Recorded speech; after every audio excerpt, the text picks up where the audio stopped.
नमस्कार, मैं हूं आपके साथ रोहित। राजनीति हमेशा बदलती रहती है और राजनीति में अच्छे और बुरे दोस्त बदलते रहते हैं। जैसे कि किसानों के मुद्दे पर अलग हुई अकाली दल अब एनडीए में शामिल हो सकती है, तो हरियाणा में सहयोगी जजपा बीजेपी से अलग हो जाएगी। तो आप समझ गए होंगे कि क्या कुछ होने वाला है आगे राजनीतिक गलियारों में।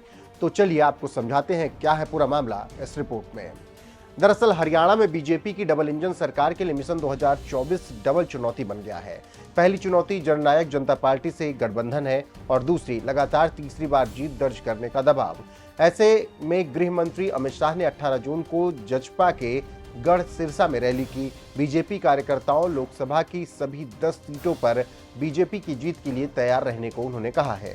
बस इसी बात से कहा जा रहा है कि बीजेपी हरियाणा में एकला चलेगी।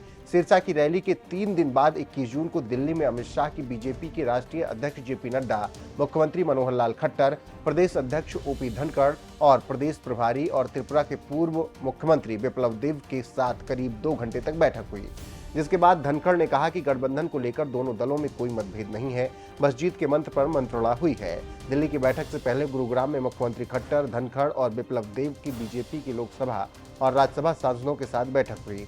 उसमें कई सांसदों ने जेजेपी से गठबंधन पर बीजेपी को नुकसान की आशंका जताई है। उनका तर्क था कि बीजेपी के अकेले चुनाव लड़ने पर जाट समुदाय का वोट कांग्रेस और जेजेपी में बंटने का फायदा मिलेगा। मिशन 2024 की चुनावी जंग से पहले किसानों, पहलवानों और बेरोजगार नौजवानों के मुद्दों पर बीजेपी और जेजेपी के शीर्ष नेताओं में जंग छिड़ी हुई है। प्रदेश प्रभारी बिप्लब देब ने कहा कि बीजेपी को समर्थन देकर जेजेपी ने कोई एहसान नहीं किया, बल्कि उसके बदले उनके शीर्ष नेता उप मुख्यमंत्री दुष्यंत चौटाला समेत 3 मंत्री सरकार में रहे। फिर मुख्यमंत्री खट्टर ने कैथल की जनसभा में कहा कि हरियाणा में सिर्फ बीजेपी की ही सरकार है। इन बयानों ने भी बीजेपी जेजेपी गठबंधन में दरार गहरी कर दी है। जानकारों की माने तो जेजेपी की चुनौती यह है कि उसके कुल 10 में से 6 विधायक नाराज हैं। गठबंधन टूटने की आशंका के मद्देनजर बीजेपी 7 निर्दलीय विधायकों में से 6 के लगातार संपर्क में है। आंकड़ों की माने तो पिछले विधानसभा चुनाव में 90 में से 40 सीटों पर जीत दर्ज कर बहुमत से 6 सीटें दूर रही बीजेपी ने 10 सीटें वाली जेजेपी से गठबंधन किया था। लेकिन अब राजनीतिक महत्वाकांक्षा और एक सीट पर 2 बड़े चेहरों की दावेदारी के चलते दोनों के बीच दरार पैदा हो गई है।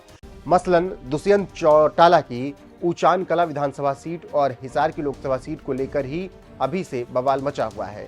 ऊचान कला से बीजेपी के दिग्गज नेता और पूर्व केंद्रीय मंत्री वीरेंद्र सिंह की पत्नी प्रेमलता को दुष्यंत ने 2019 के विधानसभा चुनाव में हराया था।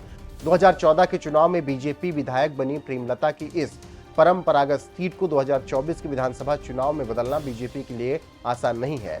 बिप्लब देब ने साफ कहा है कि ऊचान कला से 2024 में पार्टी के टिकट पर प्रेमलता चुनाव लड़ेंगी। तो आप समझ गए होंगे कि बीजेपी अब जेजेपी की बैसाखी पर नहीं रहना चाहती है और अब सीधे मैदान में वो उतरकर चुनाव जीतना चाहती है।